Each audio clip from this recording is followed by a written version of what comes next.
The struggle to find courses that truly speak your language, it's finally over. Welcome to EduQuest, where learning is made just for you. At EduQuest, we bring you a wide range of online courses, from career building programs to skill boosting masterclasses, all in your regional language. Because we believe language should never be a barrier to success. Our courses are tailor made after understanding what today's learners really need. So why wait? Start learning the smarter, simpler way only with EduQuest. Visit eduquest.courses and explore your next course today. And hey, don't miss out on our exciting offers and promotions. பண்ணிட்டு இருக்க ஒரு பேசிக் HTML take use பண்ணி create பண்ற portfolio இருக்கக்கூடிய contact page create பண்ணிட்டு இருக்கோம். Already நம்ம index page create பண்ணியாச்சு, அபவுட் பேஜ் கிரியேட் பண்ணியாச்சு. இப்போ காண்டாக்ட் பேஜ், இந்த 3 பேஜ் மட்டும் தான் இதில் நம்ம கிரியேட் பண்ண போறோம். நெக்ஸ்ட் CSS வந்து நம்ம பார்த்ததுக்கு அப்புறமா இன்னொரு அட்ராக்டிவான கிரியேட் பண்றோம். ஃப்ரண்ட் அண்ட் யூஸ் பண்ணி கிரியேட் பண்ணுவோம். இதோட அவுட்புட் எப்படி இருக்கும் அப்படின்னா இந்த மாதிரி தான் இருக்கும். நம்ம இமோஜிஸ்லாம் இந்த டைம் யூஸ் பண்ணியிருக்கோம். ஹோம் பேஜ் கிளிக் பண்ணால் home, about page and contact page. காண்டாக்டில் மட்டும் நம்ம இந்த இதில் கிரியேட் பண்ணியிருக்கோம் எமோஜி. அதுக்கப்புறம் சென்ட் மீ அ மெசேஜ், அதில் வந்து ஃபீல்ட் செட்ஸ் யூஸ் பண்ணி அதே மாதிரி இதெல்லாமே அந்த டேக் யூஸ் பண்ணி லேபிள்ஸ், இன்புட்ஸ், இந்த மாதிரி ஒரு ஃபார்ம் கிரியேட் பண்ணி அதில் நம்ம மெசேஜஸை சென்ட் பண்ணுற மாதிரி, சென்ட் பட்டன் கிளிக் பண்ணால் ரெஃப்ரெஷ் ஆகிற மாதிரி. அதுக்கப்புறம் எக்ஸ்ட்ராவாக நம்ம என்ன பண்ணியிருக்கோம் அப்படின்னா இந்த ஒரு மேப்பை இன்க்ளூட் பண்ணியிருக்கோம். எப்படி இமேஜ் அண்ட் வீடியோவை நம்ம இன்க்ளூட் பண்ணமோ அதே மாதிரி தான் மேப் வித் அண்ட் ஹைட்டை செட் பண்ணி மேப்பை வந்து ஒரு லிங்க் இருக்குல்ல கூகுள் மேப், அந்த லிங்க் கொடுத்து செட் பண்ணியிருக்கோம். நெக்ஸ்ட் டீட்டெயில்ஸ் டேக் யூஸ் பண்ணி இந்த மாதிரி கிளிக் பண்ணால் வர மாதிரி ஃபூட்டர் வந்து நம்ம கிரியேட் பண்ணியிருக்கோம். ஃபூட்டருக்கு அப்புறம் இதை நம்ம எப்படி ஃபஸ்ட்டு வந்து எப்படி இமோஜி வந்து நம்ம ஆட் பண்ணணும் அப்படின்னா, ஒன்று விண்டோஸ் ப்ளஸ் டாட் கொடுத்தா இமோஜி வரும். இல்லை அப்படின்னா ஆன்லைனில் போய் இமோஜி காப்பி பேஸ்ட் இருக்கும் நிறையா வெப்சைட்ஸஸ், அதில் போய் நம்மளுக்கு என்ன இமோஜி வேணுமோ சர்ச் பண்ணி காப்பி பண்ணி பேஸ்ட் பண்ணிக்கலாம். எப்போ போல H1 and half take use பண்ணியிருக்கோம். செஷன்லையும் H2 அண்ட் ஃபார்மில் வந்து நம்ம ஃபீல்ட் செட் அப்படிங்கிற டேக் யூஸ் பண்ணியிருக்கோம். ஃபீல்ட் செட் அப்படின்னா இந்த பார்டர்லேயே நம்ம வந்து இந்த மாதிரி ஃபில் பண்ணிக்க முடியும். அந்த பார்டருக்கு மேலேயோ இந்த லைனுக்கு கீழேயோ இல்லாமல் அந்த லைன்லேயே நம்ம வந்து இந்த மாதிரி வேர்ட்ஸ் யூஸ் பண்ணுறதுனா ஃபீல்ட் செட்டுக்கு யூஸ் பண்ணுறது. ஃபீல்ட் செட்டில் நம்ம லெஜெண்ட்ஸ் யூஸ் பண்ணுறோம். அந்த லெஜெண்ட் யூஸ் பண்ணி தான் நம்ம அந்த லைன்லேயே எழுதுறோம். ஃபீல்ட் செட் அப்படிங்கிற பார்டரில் லேபிள் அண்ட் இன்புட்ஸ் இருக்கு. இதில் வந்து நம்மளோட நேம், இந்த ஃபார் அந்த டைப் எல்லாமே வந்து பேக்கெண்டில் கனெக்ட் பண்ணுறது தான் யூஸ் பண்ணுறோம். ஃபார் அப்படிங்கிறது இதை எது ரிலேட்டடாக நம்ம இந்த டாபிக் ஹெட்டிங் கொடுத்துருக்கோம் அப்படிங்கிறது.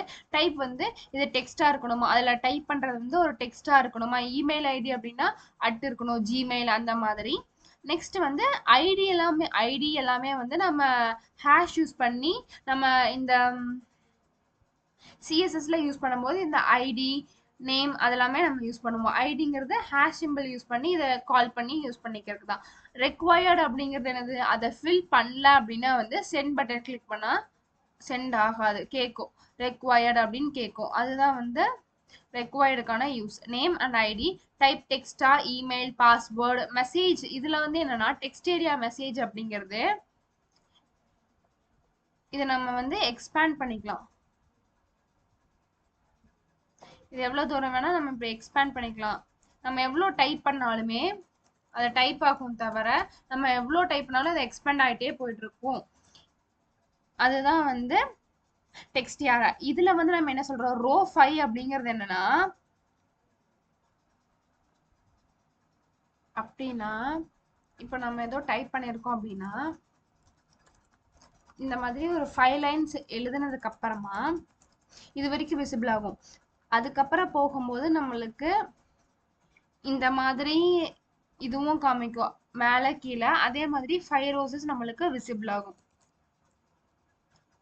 அதுதான் வந்து row 5. Field sets and forms இதோட செக்ஷன் முடிஞ்சு. இந்த எல்லா ஃபார்ம் ரிலேட்டடாக இருக்கிறது ஒரு செக்ஷன் முடிஞ்சு. ஹெடர் வந்து இது கொடுத்துருக்கோம், navbar and H1 take. Next இன்னொரு செக்ஷனில் என்ன கொடுத்துருக்கோம் அப்படின்னா நம்மளோட இமெயில் அண்ட் பிளாக் பட் அப்படி ஸ்டாண்டர்ட் லைனில் நம்மளோட ஏரியா நேம்ஸஸ் அட்ரஸ் இந்த மாதிரி கொடுத்துருக்கோம்.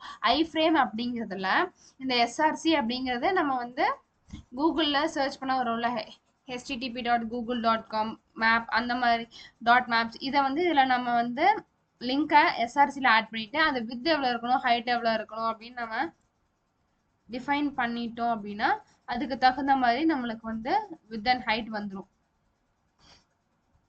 அதுக்கப்புறம் நம்ம டீட்டெயில்ஸ் கிளிக் பண்ணா வரதுக்காக டீட்டெயில்ஸ் டேகும் சம்மரி டேகும் யூஸ் பண்ணுவோம். ஃபூட்டர் இது எல்லாமே வந்து HTML இருக்கக்கூடிய பேசிக் டேக். இதை நம்ம கிளிக் பண்ணால் நம்மளுக்கு வந்து லார்ஜராக வியூ ஆகும். இது எப்போ போல தான் இந்த http.google.com ஆஃப் மேப்ஸ் இந்த மாதிரி கூகுள் லிங்க்ஸஸ் எடுத்து நம்ம போட்டோம்னா நம்மளுக்கு இந்த மாதிரி வந்துடும். ஆட்டோமேட்டிக்காக ஐஃப்ரேம்னு யூஸ் பண்ணும்போது நம்மளுக்கு இந்த மாதிரி ஜூம் பண்ணுறது மைனஸ் பண்ணுறது அந்த ஏரியா எல்லாமே நம்மளுக்கு ஆட்டோமேட்டிக்காக டிஃபால்ட்டாகவே வந்துடும்.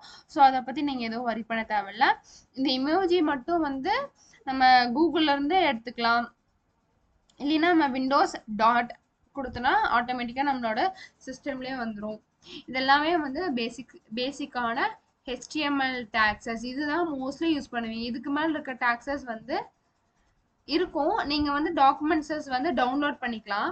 டவுன்லோட் பண்ணி அதை வந்து நீங்கள் படிச்சுக்கலாம். பட் மோஸ்ட்லி இதுதான் யூஸ் பண்ணுவீங்க. இதுக்கப்புறம் நம்ம CSSல வந்து பார்க்கும்போது HTML கூட தான் சேர்ந்து பார்ப்போம்.